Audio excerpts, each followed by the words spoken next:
Hi guys, welcome to yet another lovely episode of the Clearview podcast. I'm your presenter, Eustace Chandakaputula, aka International Managers, and this episode was brought to you by Laminate Media. Okay, today I talk about Zambia's first global superstar, Zambia's first real icon, Zambia's first megastar. By the way, this man was trending before social media. He was trending before Facebook, before TikTok, before YouTube. He didn't need any scandal to release music. He didn't need to pull any stunts. All he needed was his voice, which won us over, all the masses. I talk about no other than Jordan Katembula, widely known as JK. Some call him Vashikabwe. Okay. Jordan Katembula was born in 1978 in Ndola. As early as 8 years old, he knew he was a superstar. He was born for the mic. He was born to sing. He began his professional career in 1997. Later on, around 1999, he relocated to Lusaka. In 1997, he was performing at the Savoy Hotel, like he was a resident singer, but he moved to Lusaka to pursue his dream. He joined the New Age group. A notable member of the New Age group is, was Kelvin Mwesa. Kelvin Mwesa is a music producer. Popular songs that he did include Holiday and Lekanikukonde. JK became famous when he featured on MC Wabwino's first album, Yamene Yamene, and he also featured on Danny Kaya's first album, Masiku Onse, on tracks Masiku Onse and Jane. In 2000, lo and behold, a star was born. JK was signed under the record label Mondo Music under the tutelage of Joe Chiwangu, the ambassador. May his soul rest in peace. In 2001, JK released his debut album. This album is a top-selling album from Zambia ever. Like, no album tops this album. In terms of sales, this album is number one. Like, JK came with a bang. Like, before he burst onto the music scene, it was a bit hard. People were still not convinced about Zambian music. There was that inferiority complex. Like, they preferred to listen to Amapiano. Those days, not Amapiano. Kwaito from South Africa. Rumba from Congo especially. Like, they infiltrated the Zambian music industry. Like, people saw the new music as computer music. They were not really convinced. But lo and behold, when JK released his first album, JK, everyone was convinced that a star is born. This is Zambian music. Like, everyone paid attention. The nation stood still to listen to him sing. This album was predominantly produced by Joe Chiwangu. This album included the elements of live music and R&B sung in a Zambian style. Like, it was authentic. It's one of the most authentic Zambian albums ever. I can't really trace who inspired JK at this point because he sounded like him. Like, other albums, when you listen to them, you can tell, okay, but this guy was inspired by R. Kelly, was inspired by Asha, but for JK, he sounded like himself. Like, I don't know who he was inspired by. Like, it was just so authentic. This album included hits such as Waleku Zembeleka, Kagelo, Nkafikirisha, which features Louis X, and it was written by Louis X. It also features Luwile, which features vocals by Savoy Mbwela of the Chateau. It also featured Wanamalama, which was a rendition of the old song Vashimalama. Yeah. This album was a bang. Like, it made waves, not only in Zambia, but worldwide. This album had JK performing in London, South Africa, and he was nominated for the Kora Awards for Southern Africa's Best Male Vocalist of that year, 2001. This album also won him the Ngoma Award for Album of the Year. This album was a big album. Like, it made noise. Like, everywhere you go, it was just JK. He was a superstar. He was trending without any scandal. He didn't need any clout, no stunts. Like, when you just go into Sounds Arcade, you buy the album, you find it. This album was also topping the charts on Sounds Arcades for a long time. Okay, JK just didn't stop there. In 2003, he released his second album under the tutelage of Joe Chiwangu at the Mondo Music group. This album was predominantly produced by Joe Chiwangu with a few tracks produced by TK Aromacide. This album presented a shift from the raw R&B Zambian sound, which was on JK1. This album, Helena, it sounded more diverse and it was sonically different, and it had more storytelling than the first album. So his first album was JK in 2001. 2003, his second album, Helena. This album featured the great late Oliver Mtukudzi on Dzokera.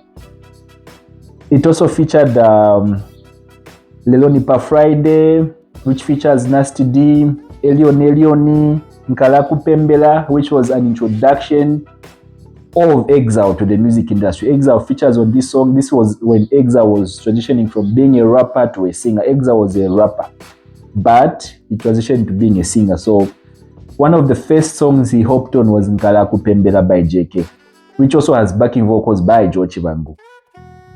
This album also features songs such as Umuchanga. It was a smash hit as well. Okay, JK went on to release his third album. This album was predominantly produced by TK Romaside, like he diverted from his original roots. On this album, he experimented more. He sounded a bit more modern, like he explored raga and other worldwide sounds.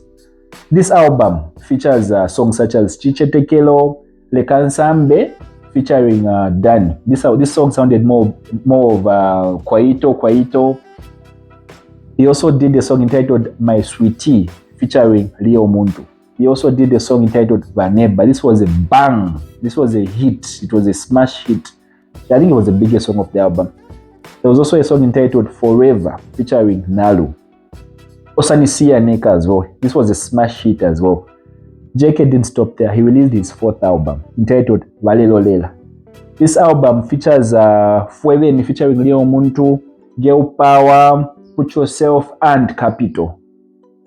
JK's fifth album is No Pressure. No Pressure features the late great Hugh Masekela on Epo Waila. Smash. After No Pressure, it just took JK 2 years. In 2010, he released his album Akapili Pili. Akapili Pili featured Akapili Pili featuring Salma, Njenjema. I love this song so much. I remember when I was young, Eka almost bashed me because I was wearing those headsets in my Samsung E250. I was almost bashed. Then there's also Let Me Know. There's Concrete Mixer featuring Cactus Agony and Imilimo. JK's next album was Telemundo Loving. I think this is his last album. It was released in 2014. Telemundo Loving features Akavundula, featuring Mampi, Do You Love Me featuring Da Costa, Paduze featuring Yemi Alade. Yemi Alade was at her peak when she was from releasing Looking for My Journey. She featured on this album. This album also features Beauty featuring Judy and Chililo. Okay, so JK's discography can be split into three. There's the George Chibangu era, the TK Romaside era, and the Digital X era. So his first era, he released 2 albums. That's JK and Helena. This was the authentic sound. I think that's JK's peak. Like this is his authentic sound. Like if you're looking for JK's sound, listen to this album.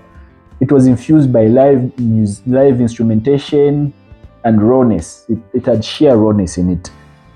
His second era, that's the TK Romaside era, where he released 2 albums, Walalolela and JK3. So this was the TK era. He experimented with different sounds, you know. He didn't really stick to one sound. Yeah, his third era was the Redo Digital X. I think this is his longest era. Here he released 3 albums, No Pressure, Akapili Pili, and Telemundo Loving. Yeah, so 7 albums. I think I've missed out 1 album. If you think you know the album, drop it in the comment section, guys. Let me know which album I've missed out. But if I've not missed out, then leave a like on this video and tell me which one is your favorite JK album. So vocally, JK is top notch. Stage performance, top notch. Like no one, like JK is very good at performance even to this day. Like his performances are top notch. his music has stood the test of time. Like sonically, his music sounds nice. Like if you listen to JK1, Helena, the third album, all the albums, vocally top notch. And lyrically, he was underrated because he did a lot of storytelling. There are songs such as Umuchanga, where he talks about a woman, where he talks about love and money, where a woman loves you because you've got money, you are making money, working for Kajam. No sooner the money goes, the woman leaves you. Such storytelling. On Vanamalama, he talks about a notorious woman who leaves the home for the bar, she's misbehaving and whatnot. So such storytelling, like his music has a lot of storytelling, and it didn't only make us dance, but there were messages behind the music. There was Capital, you know, where people do dubious things just to make money. He sang about that. So his catalog, I feel, is very strong. 7 albums, but it would slap if he removes another album. We don't know, is JK going to release another album? Chameleon has just dropped Full Circle, so maybe there's still hope. Maybe JK will release another album. It's been like 11 years since JK dropped an album. So hopefully, if you're watching this video, Mr. Jordan Katembula, bless us with an album, guys. If you've reached this far in this video, guys, it means you like it. Don't forget to subscribe to my YouTube channel. Share this video with everyone. Let them watch, let them not miss out. So that was the first global superstar we ever had in Zambia. Till the next one, guys, take care.